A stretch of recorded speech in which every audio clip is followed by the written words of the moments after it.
If you are depressed, you are living in the past. If you are anxious, you are living in the future.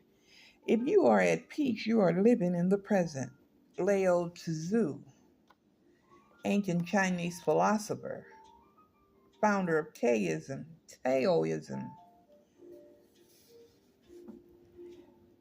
I was in yoga class one day and the instructor told us all to get into pigeon pose, which is this pose where you stretch one leg out behind you, fold the other one out sideways in front of you, and then bend forward and lie down on top of the whole thing.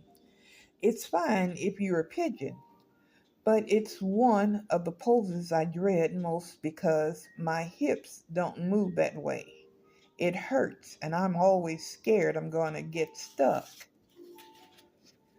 But even though my body has requested otherwise, I'm in class and going for it and am determined to relax into it, even though I am ready, just silently begging the dude to tell us to change into a different pose, which he doesn't do because he's too busy talking.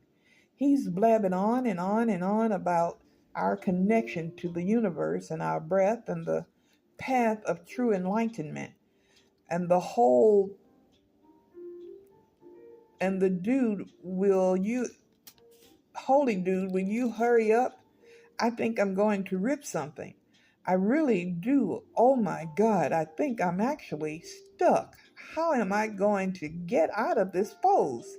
He's going to have to shut off the relentless yammering in my mind, in my brain, get quiet and surrender. I feel my body shift and go deeper into the pose than it's ever gone before. The pain is gone, the panic is gone. I am one with the universe. But then I realized that I really do think I'm stuck. And seriously, what the hell, dude, are you going to talk all night? We've been in this pose for 5 minutes. For real. And by the way, my knee just got all hot, and you really are not going to shut up, even though I keep thinking you finally are, but then you keep going, and then whoosh. I reconnect. I'm back in the zone. I melt deeply into this pose and feel such bliss and true connection to something much larger than myself. This flip-flopping between freaking out in one head in our heads and breathing into the now is basically how most of us go through life. Instead of worrying about the possibility of dislocating a hip, which is the future, or about how bad I was at this pose, the past, I could have luxuriated in the magnificent available to me in the moment. I never cease to amaze me the precious time we spend chasing.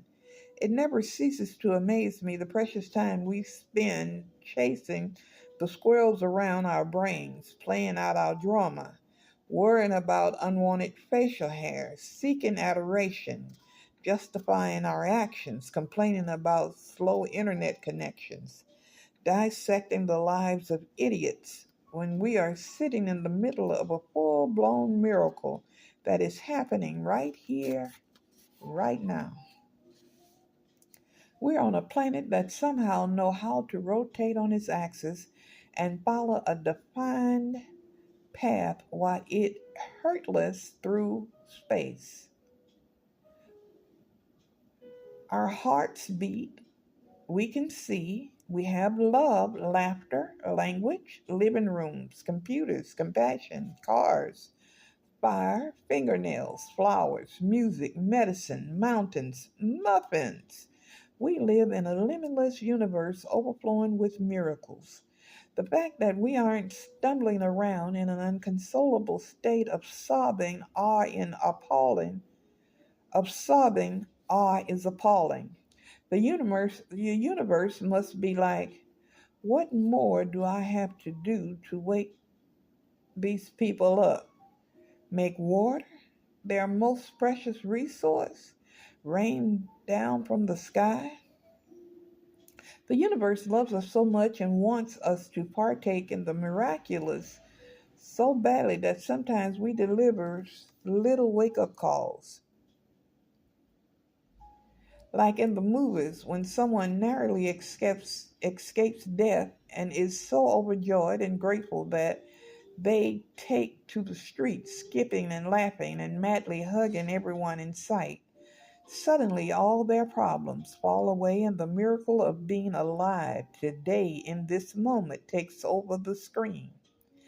I know someone who got stuck through a dam and almost died, who now speaks about it as one of his most profound and life changing experiences. Now that I'd wish that on anyone, not that I would wish that on anyone, but take heart in the fact that should you require some sort of catastrophe for your transformation, it can be cosmically arranged. The universe has also surrounded us with the perfect teachers, animals, for example. Animals are in the present all the time, and their secret power is to pull us in with them. My friend's dog is so happy to see her every single time she walks in the door. It's like she's about to free him from 40 years of imprisonment, even if she's only been gone for an hour. You're here. I'm here. I love you. I'm going to pee all over the floor about it. Little kids are always excellent guides. Kids get so wrapped up in the joy of drawing or pretending or discovering that they rarely eat or bathe or sleep if you didn't make them. They are constantly creating in the state of free flowing, concentrated bliss. They haven't yet learned to worry about what other people think of them or that perhaps they are not as talented at finger painting as Lucy next door is. They are in the moment. There is fun in the moment. All of the stuff we're so worried about creating and fixating on becoming is already right here, right now. The money you want already exists. The person you want to meet is already alive. The experience you want to have is available now. The idea for the brilliant song you want to write is here, now, waiting for you to download the information. The knowledge and insight and joy and connection and love are all wagging their hands in your face, trying to get your attention. The life you want is right here, right now. What the hell am I talking about? If it's all here, where is it?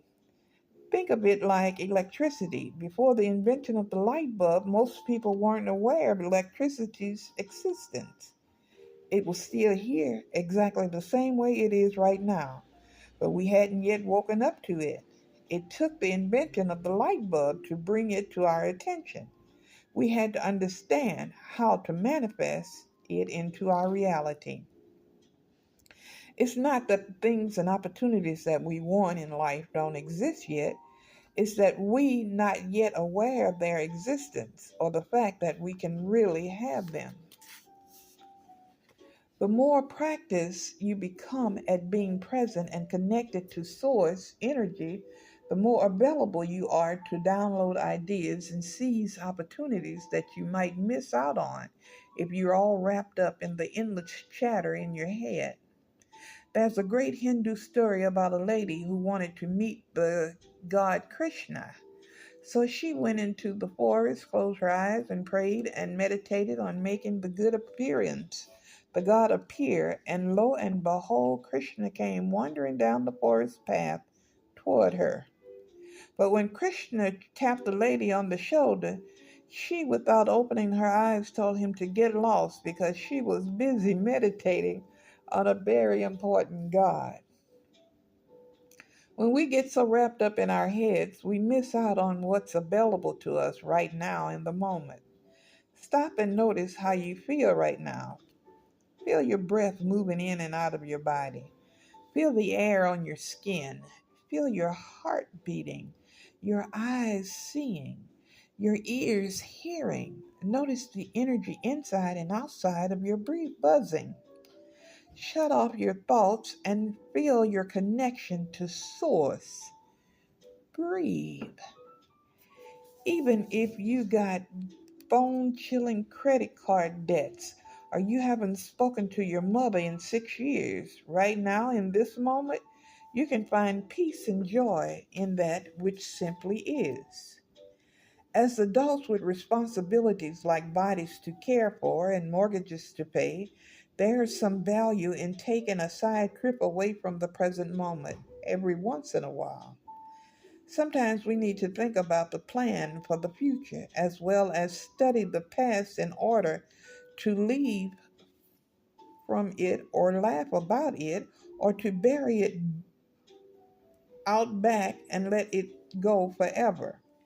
And if we just stop by for the occasional visit to the future and past, that would be one thing. But the amount of time we spend chewing on junk food thoughts about what ifs and how comes, Lord help us. The more time you spend in the moment, the richer your life will be. Being present gets you out of your head and connects you to the source energy, which raises your frequency, which attracts things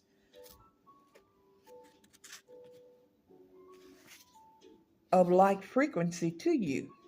And all of those high frequency things and experiences are already here just waiting for you to join the party. All you have to do is shut up, show up, and usher them in.